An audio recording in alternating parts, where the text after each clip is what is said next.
ప్రభునందు ప్రియ దేవుని పిల్లరా, నేటి వాక్య ధ్యానము కొరకు మిమ్మల్ని ప్రేమతో ఆహ్వానిస్తూ ఉన్నాను. నేటి వాక్య ధ్యానముగా 98వ కీర్తన మొదటి నుండి దేవుని లేఖనాన్ని చదువుకుంటూ ధ్యానం చేసుకుందాం. గీతము. యెహోవా ఆశ్చర్య కార్యములు చేసి ఉన్నాడు, ఆయనను గూర్చి క్రొత్త కీర్తన పాడుడి. ఆయన దక్షిణ హస్తము, ఆయన పరిశుద్ధ బాహువు ఆయనకు విజయము కలుగజేసి ఉన్నది. యెహోవా తన రక్షణను వెల్లడి చేసి ఉన్నాడు, అన్య జనుల ఎదుట తన నీతిని బయలుపరచి ఉన్నాడు. ఇశ్రాయేలు సంతతికి తాను చూపిన కృపా విశ్వాస్యతలను ఆయన జ్ఞాపకము చేసుకుని ఉన్నాడు. బూదిగంత నివాసులందరూ మన దేవుడు కలుగజేసిన రక్షణను చూచిరి. సర్వభూజనులారా, యెహోవాను బట్టి ఉత్సహించుడి, ఆర్భాటముతో సంతోషగానము చేయుడి, కీర్తనలు పాడుడి. సితారా స్వరముతో యెహోవాకు స్తోత్ర గీతములు పాడుడి. సితారా తీసుకొని సంగీత స్వరముతో గానము చేయుడి. బోరలతోనూ కొమ్ముల నాదముతోనూ రాజైన యెహోవా సన్నిధిని సంతోషధ్వని చేయుడి.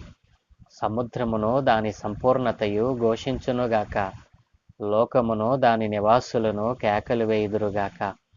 ఆయన సన్నిధిని నదులు చప్పట్లు కొట్టునుగాక, కొండలు కూడి ఉత్సాహధ్వని చేయునుగాక. భూమికి తీర్పు తీర్చుటకై, నీతిని బట్టి లోకమునకు తీర్పు తీర్చుటకై, న్యాయమును బట్టి జనములకు తీర్పు తీర్చుటకై యెహోవా వేంచేసి ఉన్నాడు. ఆమేన్. ప్రభునందు ప్రియ దేవుని పిల్లలారా, చదువుకోబడిన లేఖ నిమిత్తమై ప్రార్థన చేద్దాం. దయగలిగిన మా ప్రియ పరలోకపు తండ్రి, గొప్ప దేవా, మీ ఘనమైన ఉన్నతమైన అతి పరిశుద్ధమైన నామమునకు వేలాది కోట్లాది స్తోత్రాలు నాయన. ఏ మంచి లేని మా జీవితంలో మరొక నూతన దినాన్ని దయచేసినందుకే స్తోత్రాలు. ప్రతి ఉదయమున మీ పరిశుద్ధ లేఖనాలను జ్ఞానం చేసే భాగ్యం అయ్యా నాకు మా అందరికీ అనుగ్రహిస్తూ ఉన్నందుకే స్తోత్రాలు. ఈరోజు కూడా నాయన నీ పరిశుద్ధ లేఖనాలలో రాయబడిన 98వ కీర్తనలో నుండి కొన్ని ఆత్మీయ పాఠాలు అయ్యా మేము నేర్చుకోవటానికి మీరే కృప చూపమని, మీరే మాకు బోధించి నేర్పించమని యేసయ్య నామమున అడుగుచున్నాను తండ్రి. ఆమేన్. ప్రభువునందు ప్రియ దేవుని పిల్లలారా, 98వ కీర్తన ఇంచుమించు 96వ కీర్తన లాగానే మనకు కనబడుతూ ఉంది. ఈ కీర్తనను కూడా ఎవరు రాశారో మనకు శీర్షికలు రాయబడలేదు, కానీ శీర్షికలో ఉన్నటువంటి మాట ఇది ఒక గీతము. ప్రియ దేవుని పిల్లలారా, మరి 96వ కీర్తనలో ఏ మాటలైతే ఉటంకించబడినాయో అవే మాటలతో ఈ కీర్తన ప్రారంభించబడతా ఉంది. మొదటి మరి వచనంలో మనం చూస్తే, యెహోవా ఆశ్చర్య కార్యములు చేసి ఉన్నాడు, ఆయనను గూర్చి క్రొత్త కీర్తన పాడుడి. ఆయన దక్షిణ హస్తము, ఆయన పరిశుద్ధ బాహువు ఆయనకు విజయము కలుగజేసి ఉన్నది. ఆయన దక్షిణ హస్తము, ఆయన పరిశుద్ధ బాహువు ఆయనకు విజయము కలుగజేసి ఉన్నది. దేవుని పిల్లలారా, ఈ వచనంలో మనకు మరి త్రిత్వం యొక్క గూఢభావము ఇక్కడ మనకు కనబడతా ఉంది. యెహోవా దేవుడు, మరి యేసుక్రీస్తు ప్రభుల వారు పరిశుద్ధుడైన దేవుడు, ముగ్గురు ఇక్కడ మనకు మరి దర్శనమిస్తూ ఉన్నారు. యెహోవా చేసిన ఆశ్చర్య కార్యములను మరి ఆయన దక్షిణ హస్తము, ఆయన పరిశుద్ధ బాహువు ఆయనకు సహాయం చేశాయి, ఆయనకు విజయాన్ని తెచ్చిపెట్టాయి. నా ప్రియ దేవుని పిల్లలారా, ఈ కీర్తన 96వ కీర్తనకు పోలికతో ఉన్నప్పటికీ మరి మొదటి 3 మాటలు మనం చూస్తే ముఖ్యాంశము, మరి మొదటి 3 మాటల్లో ఈ 2 కీర్తనలో మనం చూసినట్లయితే ముఖ్యాంశము ఒక్కటిగానే మనకు కనపడతా ఉంది. మరి దేవుడు ఈ లోకమునకు, ఈ లోకంలో ఉన్న సమస్త మానవాళికి ఏం చేశాడో చెప్తా ఉన్నాయి 96వ కీర్తన. మరి 98వ కీర్తన మొదటి 3 మాటలు మనం చూసినట్లయితే దేవుడు ఈ లోకానికి, సర్వ సృష్టికి ఏం చేశాడో తెలియజేస్తూ ఉన్నాయి. మరి తరువాతి 3 మాటల్లో మనం చేస్తే దేవుడు చేసిన దానికి ప్రతిగా మనుషులు ఏమి చేశారు, మనుషులు ఏమి చేశారు, ఏమి చేయాలి, దేవుడు చేసిన దానికి మరి మనుషులు ఏమి చేయాలి అనేటువంటి దానిని వివరిస్తూ ఉంది. ఇక 3వ దాన్ని మనం చూసినట్లయితే మరి దేవుని యొక్క రాకడ, భూమిలోని ప్రజలు మరి దేవుని యొక్క రాకడకు ఈ భూమిలోని లోక ప్రజలు ప్రవర్తించవలసినటువంటి రీతిని తెలియజేస్తూ ఉంది. ఈ కీర్తనలో మనం చూస్తే 3 ముఖ్య అంశములు మనకు కనబడతా ఉన్నాయి. దేవుడు మరి ఏమి చేశాడో మొదటి 3 వచనాల్లో తెలియజేస్తే, ఆ తరువాతి 3 వచనాల్లో దేవుడు చేసిన దానికి ఈ లోకంలో ఉన్నటువంటి మరి మనుష్యులు దేవుడు చేసిన ఆ నీతి కార్యములకు ప్రతిగా ఏమి చేయాలో తెలియజేస్తూ ఉంది. 3వది మనం చూస్తే మరి ఈ దేవుని యొక్క రాకడ సమీపంగా ఉంది. ఆ రాకడకు మరి ఈ లోకంలో ఉన్న ప్రజలందరూ ఎలా సిద్ధపడాలి, ఎలా ప్రవర్తించాలి అని మరి 3 అంశాలుగా మనకి ఇక్కడ తెలియజేస్తూ ఉంది. హృదయం పిల్లరా, దేవుడు అద్భుతాలు ఆశ్చర్య కార్యములు చేసే దేవుడు. నీవు కలిగి ఉన్న దేవుడు గొప్ప ఆశ్చర్య కార్యములు జరిగించే దేవుడు. మనము ఊహించని, మనము ఊహల్లోనికి కూడా రానటువంటి ఆశ్చర్యమైన అద్భుతమైన కార్యాలు చేసేటువంటి దేవుడు నేను ప్రకటిస్తున్న నజరేయుడైన యేసుక్రీస్తు ప్రభుల వారు. ఆయనలో దైవత్వం ఉంది, ఆయనలో పరిశుద్ధత ఉంది, ఆయనలో సత్యం ఉంది, ఆయనలో జీవం ఉంది.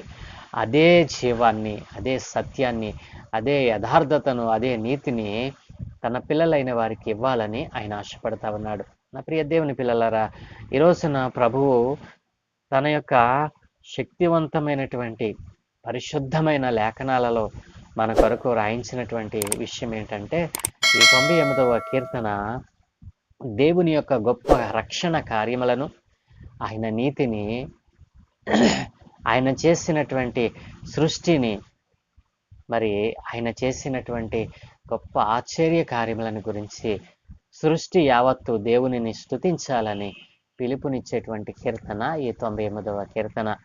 దేవుని పిల్లల మరలా చెప్తాను, ఈ 98వ కీర్తన సృష్టి యావత్తు ఆ సర్వాధికారి అయిన దేవుణ్ణి స్తుతించాలి అని పిలుపునిచ్చేటువంటి కీర్తన ఈ గీతము. దేవుని పిల్లరా, ఇక మూల సారాంశమును, ఈ కీర్తనలో ఉన్నటువంటి సారాంశమును మనం చూసినట్లయితే, మరి దేవునికి కొత్త కీర్తన పాడుతూ ఆయనను ఆహ్వానించమని మరి ఈ గీతము ప్రారంభమవుతుంది. దేనిని గురించి కొత్త కీర్తన పాడాలి? దేవుడు ఈ లోకంలో తన ప్రజలైన వారి కోసం జరిగించిన ఆశ్చర్యమైన అద్భుత కార్యములను గురించి కొత్త కీర్తన పాడమని ఈ కీర్తన మనకు తెలియజేస్తూ ఉంది. అద్భుతమైన రక్షణ, అద్భుతమైన విజయము ప్రధాన అంశాలుగా ఈ కీర్తనలో మొదటి 3 వచనాలు మనకు కనబడతా ఉన్నాయి. మరి దేవుని యొక్క అద్భుత కార్యములు మరియు దేవుని యొక్క విజయమును గురించి మొదటి 3 వచనాలు తెలియజేస్తూ ఉన్నాయి. దేవుడు తన కుడి చేతను, మరి తన పరిశుద్ధ బాహుబలం చేతనను దేవుడు తన ప్రజలైన వారికి రక్షణ అనుగ్రహిస్తూ ఉన్నాడు. ఆ రక్షణ పొందుకున్నటువంటి ఆయన ప్రజలు ఆయన చేసిన అద్భుత కార్యములను గురించి లోకమంతటికీ వెల్లడి చేయాలని, ఆయనని గురించి కొత్త కీర్తనెత్తి పాడాలని ఆయన కోరుకుంటూ ఉన్నాడు. తర్వాత 3 వచనాలు మనం చూస్తే, ఆయన రక్షణ, ఆయన నీతి, ఆయన విశ్వాస్యత, లోకానికి ఆయన అందించినటువంటి గొప్ప నిరీక్షణ, గొప్ప ఫలాలు. నా ప్రియదేవుని పిల్లలారా, దేవుడు తన రక్షణను ప్రకటించాడు. ఈ లోకంలో నశించిపోతున్న వారిని, మరి పాపములో జోగుతున్న వారిని, ఇలా అనేక రకాలైనటువంటి ప్రజలను ఆయన మరి గొప్ప రక్షణ కలుగజేశాడు. కాబట్టి ప్రియ దేవుని పిల్లలారా, మరి 98వ కీర్తన మరి సృష్టి అంతా కూడా, మరి సృష్టి యావత్తు దేవునిని స్తుతించాలని పిలుపునిచ్చేటువంటి గొప్ప కీర్తన ఈ కీర్తన. ప్రియ దేవుని పిల్లలారా, దేవుడు మరి తన ప్రజలైన వారికి ఏం చేశాడో, మరి ఈ రోజున నీ జీవితంలో ఎన్నో మరి గొప్ప కార్యములను చెవిచూస్తూ ఉంటావు. దేవుని ఆశ్చర్య కార్యములను చెవిచూస్తూ ఉంటావు. దేవుడు నీ పట్ల చేసిన అద్భుత కార్యాలను చూస్తూ ఉంటావు. దానికి ప్రతిఫలంగా నీవేం చేస్తున్నావు దేవునికి? ఈ దినాన దేవుడు నీ కోసము సిలువలో త్యాగం చేశాడు. నీ కోసము తన ప్రాణాన్ని పెట్టాడు. నీ కోసము మరి రక్తాన్ని చిందించాడు. నీ పాప క్షేపాలను కొట్టివేయటానికి ఆయన తన సొంత రక్తాన్ని దారిపోసాడు. ఈ రోజున నీ కొరకు దేవుడు అంత చేస్తే, దేవుని కొరకు నువ్వేం చేస్తూ ఉన్నావు? దేవుని పిల్లరా, ఈ 95వ కీర్తన ఈ సృష్టి యావత్తు కూడా ఆయనను స్తుతించాలి, ఆయనను గణపరచాలి, ఆయనకు క్రొత్త కీర్తన పాడాలి అని పిలుపునిస్తూ ఉంది. ఈ రోజున రక్షింపబడిన నీవు ఈ రక్షణ పాత్రను చేతబట్టుకొని దేవుని యొక్క ఉన్నతమైన నామాన్ని అనేకులకు పరిచయం చేయమని దేవుని లేఖనాలు సెలవిచ్చినట్లుగా నీవు ఒక్కరికైనా దినములో దేవుని నామాన్ని ప్రకటన చేస్తూ ఉన్నావా? దేవుని నామాన్ని పరిచయం చేస్తూ ఉన్నావా? ఈ రోజున దేవుడు నీ కొరకు ఇంత చేస్తే ఆయన కొరకు నువ్వేం చేస్తూ ఉన్నావు? ఒక్కసారి నిన్ను నీవు పరిశీలన చేసుకొని దేవుని పాదాలు చింత అడుగు, ప్రభువా, నేను ఎలా నీ రక్షణ సువార్తను ప్రకటించాలి? నీ నామాన్ని ఎలా నేను ప్రకటించాలయ్యా? నాకు సిగ్గుగా ఉంటుంది, నేను చెప్పలేకపోతా ఉన్నాను అని ఒకవేళ నీవు నాయన మరి దేవుని సన్నిధిలో అడిగినట్లయితే దేవుడు తప్పక నీకు ద్వారాన్ని తెరుస్తాడు. ఈ రోజు నుండి అయినా దేవునికి ఉపయోగపడే పాత్రగా బ్రతుకు. దేవుడు ఈ లోకము సర్వ సృష్టికి ఆయన ఎన్నో గొప్ప కార్యాలు చేశాడు. సర్వ సృష్టిని ఆయన ప్రేమిస్తూ ఉన్నాడు. ఆయన తన హస్తబలము చేత మనలను కాపాడుతూ ఉన్నాడు. అలాంటి గొప్ప దేవుణ్ణి ఆరాధించవలసిన నీవు, కృతజ్ఞత కలిగి ఉండవలసిన నీవు మరి కృతజ్ఞత లేని దానిగా, కృతజ్ఞత లేనివాడిగా బ్రతుకుతున్నావు ఎందుకు? ఈ లోకంలో దేవుని లేఖనం సెలవిస్తూ ఉంది, ఈ లోకమంతా ఆయనను స్తుతించాలని, ఆయన కీర్తించాలని దేవుని లేఖనం సెలవిస్తూ ఉంది. దేవుడు నీ కొరకు చేసినటువంటి ఆ గొప్ప కార్యాలను వివరించకపోతే ఆయన త్వరలో రాబోతా ఉన్నాడు. ఆయన రాకడలో నీవు ఎత్తబడాలని అంటే, ఆయన చెవిన నీవు పడాలి అని అంటే, ఆయన కనుసన్నలో నీవు పడాలని అంటే ఈ లోకంలో బ్రతికి ఉండగానే ఆయన కొరకు ఉపయోగపడే పాత్రగా జీవించు. దేవుడు మిమ్మల్ని అలాగున దీవించునుగాక. దేవుని లేఖనాలను ధ్యానం చేస్తూ ప్రతిరోజు దేవుని వాక్యాన్ని చదువుతూ ఆ వాక్యంలో దేవుడు నీతో మాట్లాడిన ప్రతి మాటను మరి అనేక మందికి పంచుకో. దేవుని నామాన్ని ప్రకటన చేయి. దేవుడు నిన్ను గొప్పగా ఆశీర్వదిస్తాడు. ఒక పాత్రగా, ఒక బలమైన సాధనంగా నిన్ను మారుస్తాడు. దేవుడు నిన్ను అలాగున దీవించునుగాక. ఈ రోజు నుండైనా ఒక్కరికైనా దేవుని నామాన్ని పరిచయం చేయండి. దేవుని వాక్యాన్ని చదవండి. ప్రతిరోజు దేవునితో సహవాసం చేయండి. దేవుని యొక్క నామాన్ని గట్టిగా పట్టుకొనండి. యథార్థత, నీతి, మరి దేవుని యొక్క గుణగణాలను ధ్యానం చేస్తూ ఆయనలో మిళితమైపోండి. దేవుడు మీకు కావలసినటువంటి ఆశీర్వాదాలను, దీవెనలను తప్పక అనుగ్రహిస్తాడు. ప్రార్థన. సకల ఆశీర్వాదముల కారణభూతుడైన తండ్రి, నా మంచి దేవానికి వందనాలు నాయన. ఈరోజు నాయన 98వ కీర్తనలో సర్వ సృష్టిని నాయన అయా ఇదిగో తండ్రి మీరు పిలుపునిస్తూ ఉన్నారు. అయా సర్వ సృష్టికి మీరు ఎన్నో గొప్ప ఆశ్చర్యకార్యాలు జరిగించారు నాయన. దానికి ప్రతిఫలంగా అయా మనుషుల నుండి మీరు కృతజ్ఞత కోరుకుంటా ఉన్నారు, హృదయాన్ని కోరుకుంటా ఉన్నారు, వాక్యానికి చోటివ్వమని అడుగుతా ఉన్నారు నాయన.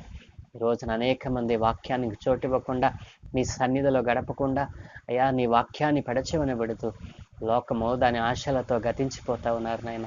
ఇదిగో రాకడ త్వరలో సంభవింపనై ఉండగా రాకడకు సిద్ధపడేటువంటి మనస్సును నాయన ఇదిగో నీ పిల్లలైన వారు కోల్పోతా ఉన్నారు. అలాంటి వారందరినీ పిలుస్తూ ఉన్నారు నాయన.